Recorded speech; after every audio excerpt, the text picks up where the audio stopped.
ये तो रस्में जहाँ है जो अदा होती है, ये तो रस्में जहाँ है जो अदा होती है, वरना सूरज की कहाँ सालगिरह होती है। आज हमारे नेता धरती पुत्र श्रद्धेय मुलायम सिंह जी का 50वां जन्मदिवस है और एक खुशी का दिन है, लेकिन उसके साथ ही साथ हम सबको दुख भी है कि श्रद्धेय नेताजी जिनकी वजह से आज हम सब राजनीति में हैं, विश्वविद्यालयों में हैं, पढ़ लिख रहे हैं। कोई सफ़ेद कोट पहना हुआ है तो कोई काला कोट पहना हुआ है, लेकिन कहीं ना कहीं इसके पीछे नेताजी का संघर्ष है। और आज जब हम अपने नेता को याद कर रहे हैं तो नेता के संघर्षों को याद करना बहुत ज़रूरी हो जाता है, क्योंकि आज हमारे बीच में नहीं है। किसी महापुरुष ने कहा था कि जो महान लोग होते हैं वो हमारे बीच में रहे न रहें, उनके विचार हमेशा जिंदा रहते हैं। और मैं तो उन सौभाग्यशाली लोगों में से हूँ। लोग कहते थे कि नेताजी जिस नौजवान से, जिस कार्यकर्ता से जेल में मिलने चले गए, वो राजनीति में उसने बहुत ऊंचाइयां छुई। और मैं उन सौभाग्यशाली लोगों में से एक हूं कि जब मैं जेल में था, जब मैं आंदोलन करके जेल गया, तो श्रद्धेय नेताजी गए और नेताजी ने जेल में हमको अपने हाथ से मिठाई खिलाई। आज ये खुशी का विषय है और दुख का भी विषय है कि वो आज हमारे बीच में नहीं है, क्योंकि तमाम नौजवानों को आप लोग मिलते हैं राजनीति में, राजनीति को कवर करते हैं, बहुत सारे लोग मिलते होंगे, गांव से, गरीबी से, गुर्बत से उठा करके, खेत खलिहान में मजदूरी करने वाले नौजवान को उठा करके विधानसभा में और संसद में अगर किसी ने हिंदुस्तान में भेजने का काम किया है तो सिर्फ और सिर्फ मुलायम सिंह जी ने किया है। ऐसे ही नहीं, मुलायम सिंह को नेता की फैक्ट्री कहा जाता है, समाजवादी पार्टी को नेताओं की फैक्ट्री कहा जाता है। एक गरीब परिवार का नौजवान जो कभी सोचता नहीं था, आप सोचिए क्या यादव परिवार का नौजवान सोच सकता था कि राजनीति करेगा? कोई अकीलियत का नौजवान सोच सकता था कि वो राजनीति करेगा? कोई गौतम बिरादरी का नौजवान सोच सकता था और राजनीति करेगा?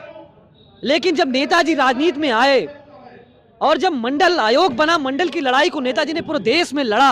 आदरणीय लालू जी, आदरणीय शरद जी, रामविलास पासवान से लेकर के तमाम जो बहुजन नायक थे हमारे, चाहे मान्यवर कांशीराम साहब हों, इन सब के संघर्षों ने एक आवाज़ दी बहुजनों को। और बहुजन समाज के लोग राजनीति में अपने हक और अधिकार के लिए, अपने समाज के सम्मान के लिए, अपने परिवार की महिलाओं की सुरक्षा के लिए आज अब हम लोग अपनी आवाज़ को बुलंद कर रहे हैं। इसके पीछे सिर्फ और सिर्फ माननीय नेताजी का संघर्ष। जिस तरह से समाजवादी पार्टी ने मंडल आयोग को लागू करने के लिए एक बहुत बड़ा आंदोलन किया, जिससे दलितों को, पिछड़ों को बहुत बड़ा समर्थन मिला, उनका आर्थिक ज़िंदगी में भी सुधार आया, लेकिन कहीं ना कहीं समाजवादी पार्टी के ऊपर एक जाति और एक विशेष धर्म के पार्टी होने का आरोप भी लगा और उसी का फ़ायदा भाजपा ने उठाया 2017 के चुनाव में।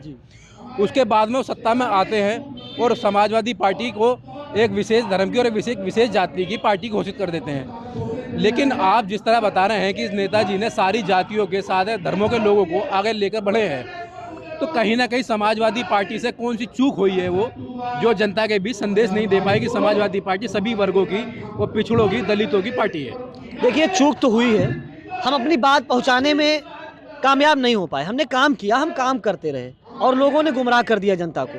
हमारे नेता आदरणीय अखिलेश यादव जी ने विधानसभा में सवाल लगाया, जो आप अभी ने कहा कि समाजवादी पार्टी के ऊपर आरोप है वो यादव और मुस्लिम की पार्टी है। भारतीय जनता पार्टी जब विपक्ष में थी और हम सरकार में थे तो सबसे ज्यादा जो रूमर उड़ा वो ये फैलाया गया कि 86 में 56 यादव एसडीएम हो गए, लेकिन वो सूची फर्जी थी, क्योंकि 86 वैकेंसी अखिलेश यादव की सरकार में आई ही नहीं। एक सवाल मैं करूंगा, समाजवादी पार्टी ये जनता तक संदेश नहीं दे पाई कि ये सूची फर्जी है। आपका मीडिया IT सेल बहुत पिछड़ा हुआ था, लेकिन आज कहीं ना कहीं आप लोगों ने मेहनत की है। देखिए, आप समझिए बात को, हम पिछड़े समाज के लोग हैं, हमारी पार्टी पिछड़ों की है, दलितों की है, अक़लियत के लोगों की है। वो विश्वविद्यालयों में नहीं थे, वो मीडिया में नहीं थे, वो संस्थानों में नहीं थे।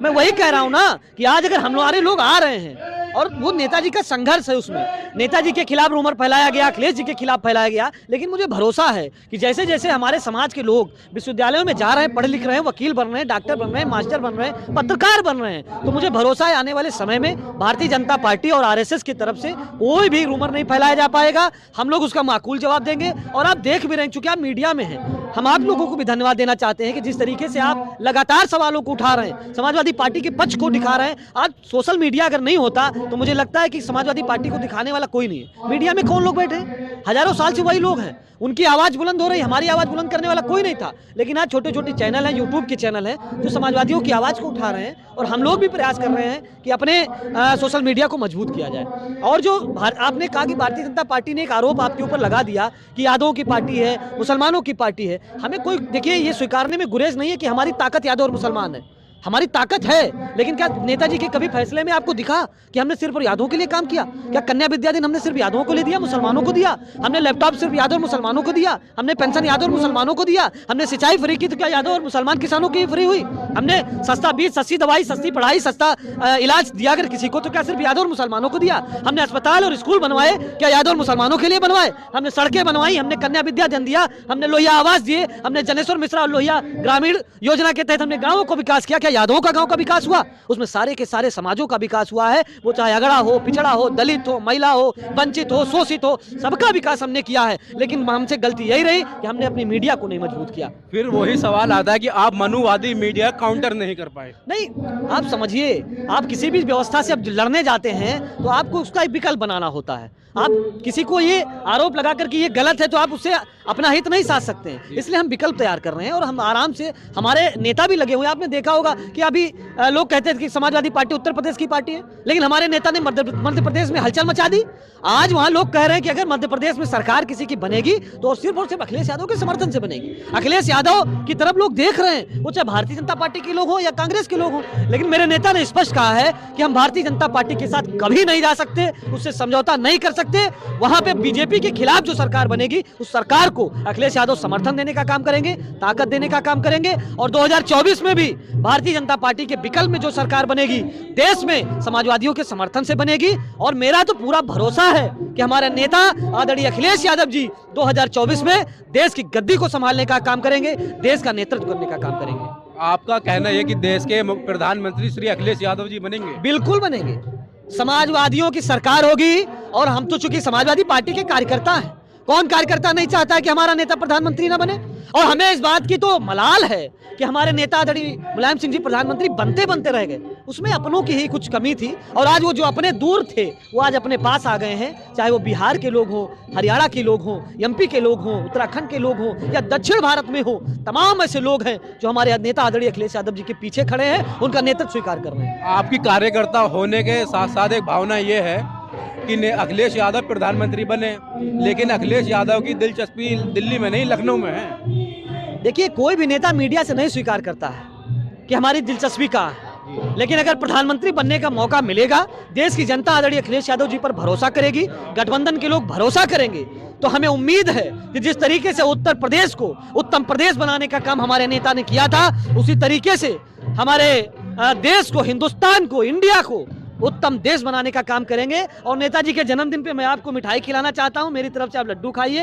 ये प्रदीप भारती जी की तरफ से मिला है, और मैं चाहता हूं, धन्यवाद आपका बहुत। नेताजी के जन्मदिन पे यही चाहता हूं कि गरीब और किसान, शोषित समाज के लोग आगे बढ़ें, वंचितों को उनका हक मिले, महिलाओं की सुरक्षा सुनिश्चित हो। हमारी बेटियां जो आज अपनी सुरक्षा के लिए बेचारी परेशान हैं, उनको भी पढ़ने का मौका मिले, आगे बढ़ने का मौका मिले। दलित और पिछड़े जो विश्वविद्यालयों में जिनके साथ भेदभाव होता है, वो भेदभाव कम हो, असमानता मिटे, सामाजिक सद्भावना बढ़े और समाजवाद बढ़ता रहे। श्रद्धेय मुलायम सिंह यादव जी अमर रहे।